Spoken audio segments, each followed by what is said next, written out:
हाँ जी सर, आज का जो कार्यक्रम है इसके बारे में हमें बताइए। सबसे पहले तो आज के इस प्रेस कॉन्फ्रेंस में उपस्थित तमाम प्रिंट मीडिया, इलेक्ट्रॉनिक्स मीडिया, आप सभी का अखिल भारतीय कांग्रेस कमेटी की तरफ से स्वागत करना चाहता हूं, धन्यवाद करना चाहता हूं। जैसा कि आप सभी जानते हैं, लोकसभा चुनावों का बिगुल बज चुका है, जिसकी तैयारी को लेकर पिछले 2 महीने से कांग्रेस पार्टी के कार्यकर्ता, कांग्रेस पार्टी के जितने भी फ्रंटल संगठन हैं, 2 महीने पहले मैं बताना चाहूँगा, जिला कांगड़ा में करण सिंह पठाने जी के नेतृत्व में तमाम कांगड़ा चंबा संसदीय क्षेत्र के ब्लॉक अध्यक्षों की विशेष बैठक का आयोजन किया गया था। उसके बाद लगातार ब्लॉक वाइज कार्यकर्ता सम्मेलन का आयोजन किया जा रहा है। इसमें आगामी लोकसभा चुनावों में कांग्रेस पार्टी के प्रत्याशी को लेकर क्या कांग्रेस पार्टी की रणनीति रहेगी, किन मुद्दों को लेकर तमाम कांग्रेस पार्टी के कार्यकर्ताओं को लोगों के बीच में जाना है, इन मुद्दों पे हम चर्चा करेंगे। तो सबसे मुख्य जो इस लोकसभा चुनाव में मुद्दा रहेगा, रोजगार को लेकर रहेगा। आज से ठीक 10 साल पहले जब केंद्र में भारतीय जनता पार्टी की सरकार बनी थी, सबसे बड़ा जो मुद्दा उन्होंने हर वर्ष 2 करोड़ युवाओं को रोजगार देने को लेकर किया था, वो पूरा नहीं हुआ। कहीं ना कहीं प्रदेश का ही नहीं देश का युवा अपने आप को ठगा हुआ महसूस करता है। दूसरा वादा उन्होंने किया था, महंगाई पे लगाम लगाया जाएगा अगर भारतीय जनता पार्टी की सरकार केंद्र में बनती है। मैं बताना चाहूँगा, 10 साल पहले केंद्र में जब भारतीय जनता पार्टी की सरकार स्थापित हुई, उससे पहले कांग्रेस पार्टी की सरकार थी।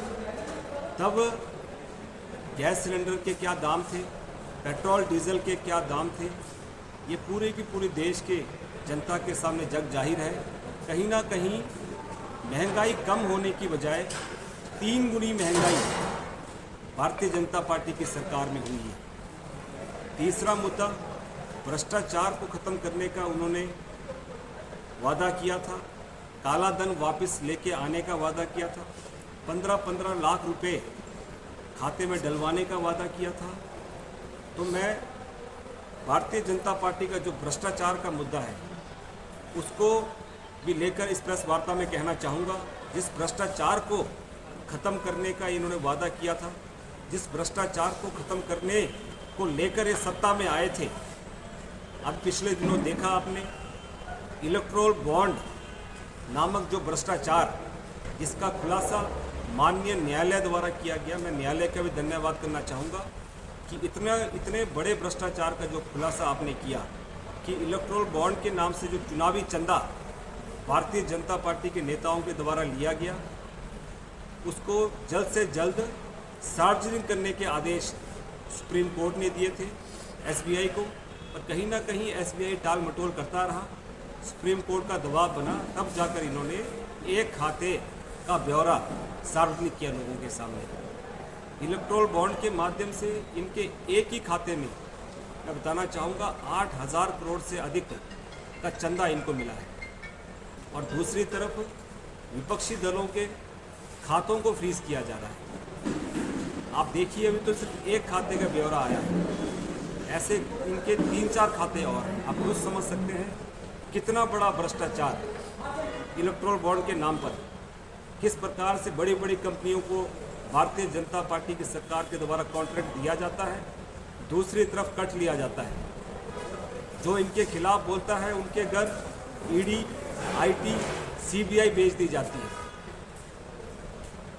आप सोचिए, इतना बड़ा भ्रष्टाचार पूरे के पूरे देश में किस प्रकार से इसको सफल करने का काम भारतीय जनता पार्टी के द्वारा किया जा रहा है। पर कांग्रेस पार्टी इन चुनावों में सबसे मुख्य मुद्दा इलेक्टोरल बॉन्ड का जो चुनावी चंदे का जो भ्रष्टाचार है, इसको लेकर लोगों के बीच में जाएगी। एक और वादा इन्होंने, आपने देखा कि जो हमारे देश के अन्नदाता हैं, आज से ठीक 1 साल पहले किसान आंदोलन, जिसमें 700 से अधिक किसान शहीद हुए, भारतीय जनता पार्टी की केंद्र सरकार ने उनको बुलाया और उनको कहा कि आपकी तमाम मांगों को माना जाएगा, अब अपना आंदोलन खत्म कीजिए। देश के अन्नदाताओं ने भारतीय जनता पार्टी की सरकार के ऊपर, नरेंद्र मोदी जी के ऊपर भरोसा किया और अपना आंदोलन खत्म किया। और ठीक 1 साल बाद फिर से ये आंदोलन दिल्ली के बॉर्डर पे दिख रहा है। कहीं ना कहीं उस आंदोलन को दबाने की कोशिश की जा रही है। मणिपुर में इतना हिंसा हुआ, उस पर देश के प्रधानमंत्री बिल्कुल चुप्पी साधे बैठे हैं। आप देख लीजिए 6 शेड्यूल को लेकर लद्दाख में क्या हो रहा है, उस पर भारतीय जनता पार्टी के नेता बोलना नहीं चाहते हैं। तमाम जितने भी मुद्दे हैं, और सबसे बड़ा मैं बताना चाहूँगा कि पिछले 13-14 महीने का जो कार्यकाल आदरणीय मुख्यमंत्री ठाकुर सुखविंदर सिंह सुक्खू जी का रहा है, सफल कार्यकाल, पूरे का पूरा प्रदेश जानता है कि कांग्रेस पार्टी की जो गारंटियाँ थी उसमें ओपीएस को बहाल करने का काम किया गया। लाहौल स्पीति से 1500 रुपये महिलाओं के खाते में डालने वाली गारंटी को पूरा किया गया। और जब इस गारंटी का एक सफल असर पूरे के पूरे प्रदेश की महिलाओं में दिखा, तो यही भारतीय जनता पार्टी के नेता थे जो बार बार कह रहे थे कि कांग्रेस की 1500 रुपये वाली गारंटी का क्या हुआ। जब गारंटी पूरी की, यही भारतीय जनता पार्टी के नेता हिमाचल प्रदेश के पूर्व मुख्यमंत्री जयराम ठाकुर जी इलेक्शन कमीशन के पास जाकर इसको बंद करने का काम करते हैं, कहते हैं कहीं ना कहीं चुनावी नियमों के खिलाफ है।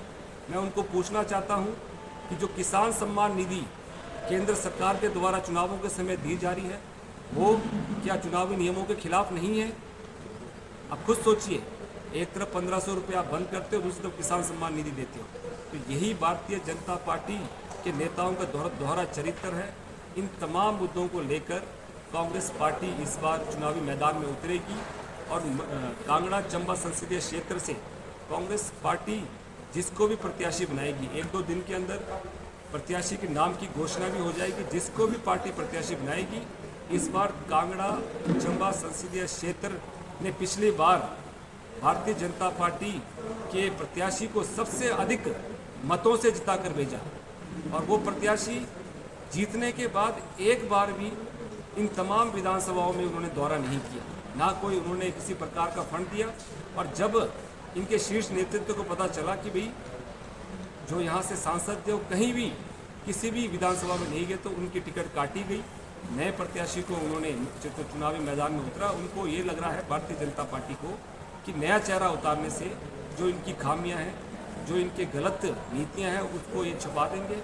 पर कांग्रेस पार्टी का एक एक कार्यकर्ता, उनको सब याद है पिछले 5 सालों में जो उन्होंने वोट देकर संसद में भेजा था भारतीय जनता पार्टी के प्रत्याशी को। इस बार कांग्रेस पार्टी का जो प्रत्याशी यहाँ पर पार्टी उतारेगी, उसको सबसे अधिक मतों से, इन चारों लोकसभा हिमाचल प्रदेश के सबसे अधिक मतों से जिताकर संसद भेजने का काम कांग्रेस पार्टी का एक एक कार्यकर्ता करेगा। भंडारी जी, चुनावों की